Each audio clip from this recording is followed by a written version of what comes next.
Hey, look, buddy. I'm an engineer. That means I solve problems. Not problems like what is beauty, because that would fall within the purview of your conundrums of philosophy. I solve practical problems.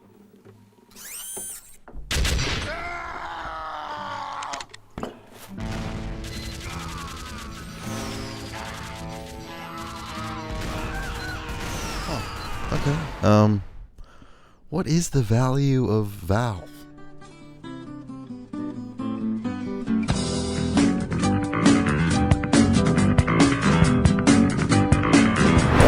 Valve and my boy Gaben have changed the internet, gaming. They've changed it all forever.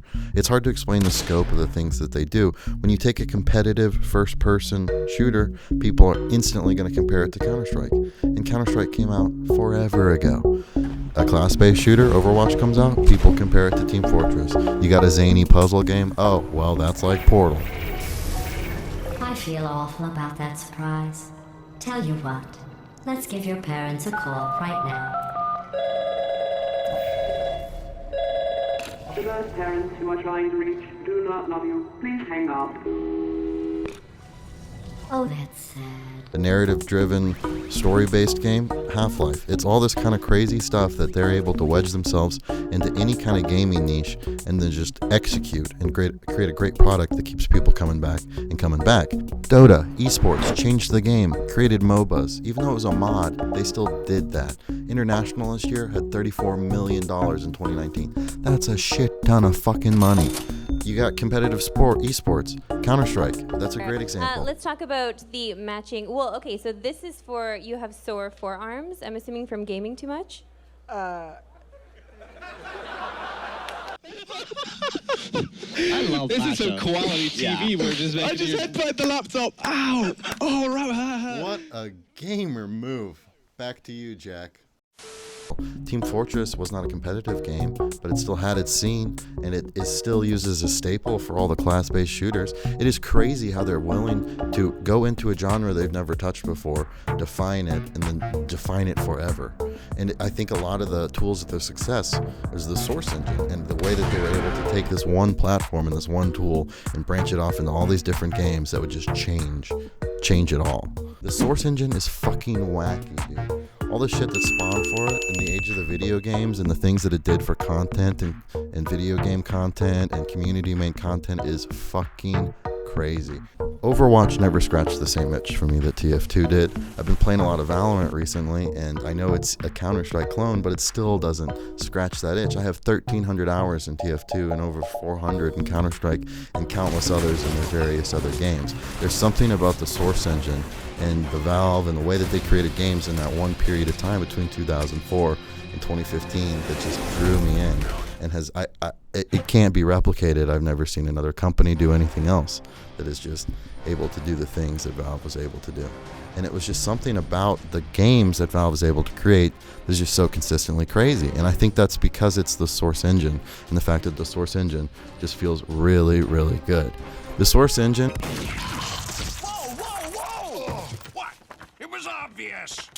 He's the Red Spy. The Source engine is what you get when you just take Quake's game engine, and just keep fucking with it until you get this really weird, fluid kind of thing that you can just create anything with. And I'm not even fucking joking when I say that when Half-Life Episode 2 came out, there was literally code from Quake in that game. The Source engine launched with Counter-Strike Source in June 2004, and Global Offensive still uses it till this day. Apex Legends, the popular BR shooter game where you can hang out with your homies and become a legend, also was made in Source engine, though it was made by Respawn, not Valve. Either way, I was talking to a friend about what draws us to Source engine games and Valve-made games and stuff, and he said something very interesting that I'm going to read to you now.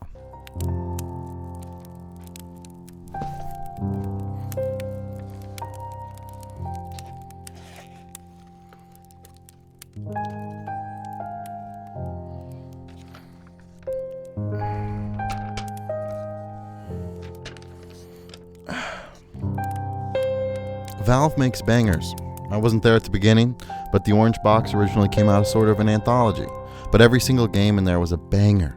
As far as the games I played, Portal, TF2, they had so much personality. Not sure if that's the answer you want about Source Engine, but that's kind of what drew me to them, the cartoon style and the comedy of it. And I think I took it all for granted back then. I took a lot for granted back then, as I didn't have much experience. But the skill ceiling on those games, particularly Team Fortress 2, with the movement skills like air strafing, rocket jumping, surfing, those are things that seem to get kind of squashed in other games. Like in Overwatch, a lot of high movement skill abilities like Dingy's Gash got removed. Thank you. Or Apex, bunny hopping got removed as well. But in Team Fortress, that stuff was kind of baked into the game. And not only that, but encouraged, with weapons like the Gardener and just rocket jumping in general, actually. They balanced the game around the engine rather than the other way around. And I think people really like that. And I think that's exactly what it is. And if you haven't watched any of Dakota's stream or videos or anything, you should check him out. And I really couldn't agree with Dakota anymore. It's so true. Valve just has a different way of developing their games and a different way of looking at things. And, I have a ton of hours in TF2, a ton of hours in CSGO, a ton of hours in all the other different games.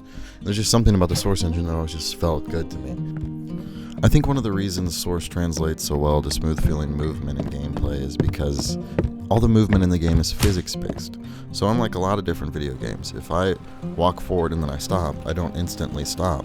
In the Source engine, I have to come to a stop, meaning I have momentum in my steps. It's this momentum-based movement that allows for a lot of my favorite-based things, and you'll know momentum-based movement in Quake and things like Doom and things like that. Because you can B-hop, you can surf, you can rocket jump, you can do air strafes, you can do all these kind of crazy things that open up the game for a lot of creativity. And like Dakota said, it ups the skill ceiling and allows you to do kind of these crazy things that maybe wouldn't be possible in other games just because of the way that they limit you. Mahalo, my dudes. The first movement thing I want to talk to you about is called surfing. Now, surfing is the coolest shit ever.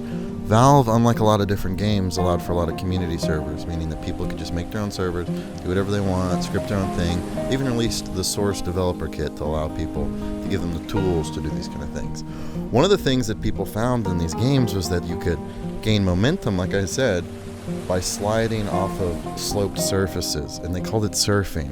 And they developed all these crazy maps where you're surfing around, hanging out, just chilling. And that's one of my favorite things to do and relax. And I know it sounds weird, but it's just so fun, chill and fun. And it's a constant improvement kind of thing. Like you're always trying to get a better score, a more efficient route. And that's just something that has only been capable and possible because of the kind of openness that Valve allows and how they just let the baked in things stay baked in, right? If we were to make a community server in Apex that required B-hopping, right? And they get rid of it, well, now we can't do that anymore, right? And that's what's a huge bummer. Another great example of momentum-based movement that really sticks with me is rocket jumping. In TF2, Quake, all these kind of games you can rocket jump, and in TF2, because of the Source developer kit, people again started making these maps where that built up on doing this jump combined with this jump makes you to get to this obstacle course kind of type thing. And again, it's all about perfecting and doing it faster and better than before. And it really allows for a lot of fun. And then what was so cool about it is you would learn all these kind of skills in these maps, and then you could take that and apply it to the real game. Even with surfing, if somebody hit you with an explosive, you could air strafe in the air, and that was something that you wouldn't maybe know how to do unless you knew surfing. Or maybe you could rocket jump to get to the point faster if you knew how to rocket jump. And those were all very cool things that were only allowed because of the openness of the community. Another great example is B-hopping. B-hopping servers popping up all over the place in CSGO, Source games, TF2, all that kind of stuff. It just allows you to do whatever you want. The source and core of that is the fact that Valve was always open about what they had and what they were allowing people to do, right? They always let us have the SDK, the Source Developers Kit. They let us create things and create our own servers, maps, game modes, all those kind of things. And it's that creativity that spawns a community. And it's the community that keeps the game relevant, makes the game huge, makes it mean so much to people so many years later. There's a reason people are still playing Source games. It's because that community's there. And it's been there the whole time. You can go into Gary's Mod and you can load up a TTT server and there'll be plenty of people there. You can play TF2 and there'll still be tons of people there, and these games came out so long ago. And speaking of Gary's Mod is a great example of this open community-ness that Valve is able to instill. Yes, Gary's Mod was made by Gary Newman, the Chad who named a game after himself.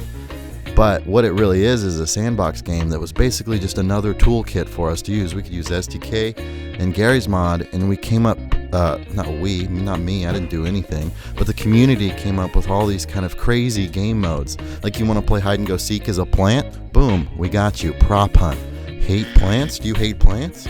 Okay, well, you can play normal fucking hide and go seek, right?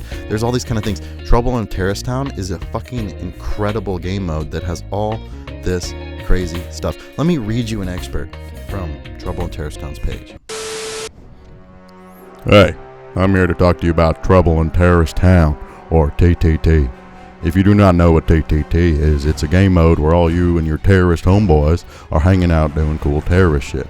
Then a small number of the terrorists are selected as traitor terrorists who have to kill all the innocent terrorists, i.e. the rest of the terrorists. Those innocent terrorists know that they are in the majority of the terrorists, but they do not know who the traitor terrorist is and who is not a traitor terrorist. In a town full of terrorists, this is an unideal situation. We can't be having dudes not invested in the terrorist cause. The traitors must use the element of surprise and their special weapons to succeed. The innocents must just survive, meaning they have to find out who the traitors are and kill them before killing us. Of course, everyone is holding a big gun, and this looks awfully suspicious, especially the one traitorous kid whose name is always a racial slur. You probably thought that was a real police officer. No, it was a puppet this whole time. I am a ventriloquist expert. You just got pumped! Whoa, that got all fucked up, huh? There are so many fucking game modes in Gary's Mod, it's actually crazy. And that's not even to mention the other Valve and Source games. You want to watch Shrek 2 with your homie G's? Well, we got Cinema Club, so that's perfect.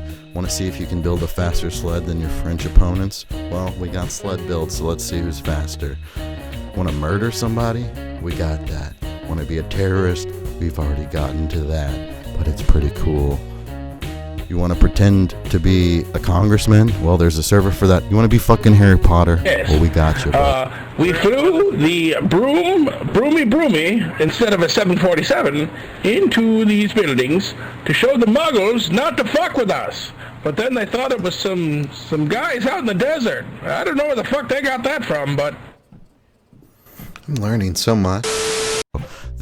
The moral of the story is that you can do anything because Valve lets you make anything. And you can find that little niche of the weird part of the internet that you're into. If you like My Little Pony, we got you, bro. I haven't, checked it out myself. I'm not into that kind of stuff. Some of the game modes are terrible and some of them are awesome, but it's the fact that they can be made that is so impressive and incredible, right? Valve lets us make whatever we want. It might not always work, it might not always land, it might not always be fun, but they let us make whatever they want. They've developed the entire Steam workshop just for funding the creativity of their games, and then it's even bridged the gap in other games. They've developed an entire economy just for people who want to trade items in a fictional game. You can buy, in 2020, TF2 came out forever ago. You can spend $3,000 and get a golden pan today in 2020. That is crazy that is still something that can happen, and that's still something that people are invested in. And that's because people get to make and build the communities themselves, and they feel a part of it forever. There's something about the openness and transparency of letting people create whatever they want. When I played competitive TF2, all the maps were made by the community. Hell, even the game mode itself was made by the community because there wasn't an official one. Everything in Gary's Mod is community driven. CSGO has so many cool aim maps that help you get better at the game and improve your in real-time stuff. TF2 had rocket jumping maps that you could then apply to real life. There were so many cool things. If you wanted to talk about the economy of the fictional hat world on a Minecraft map, you could do it in one of their games, probably a couple other games, because they let you do whatever you want. And there's something so powerful to that. Because if you let people create a community, people are going to love the community, and they're going to spend a lot of time in the community, spending time with the community. So Valve does make great games, but I think that they're better at channeling the path for creating communities and doing things like that. Valve is one of the only companies that lets you play their games how you want to play them for the most part, at least in their glory days. They don't have to tell you how to play. They let you do whatever. They just say, hey, download our game and play it, please. And then you can do whatever you want. If I go to the store and I buy a board game and my family doesn't like a rule, well, we don't have to play with that rule. Those are called house rules. A lot of video games don't let you do stuff like that, but Valve always has. And that's why they're still relevant today. That's why they've shaped the internet. That's why they've changed the game. The game is because of the Source engine and how open everything is. There is a power to something that was crafted by a community, and I think that's why it makes such an impact. Because Valve is great at creating games, but they're even better at creating communities.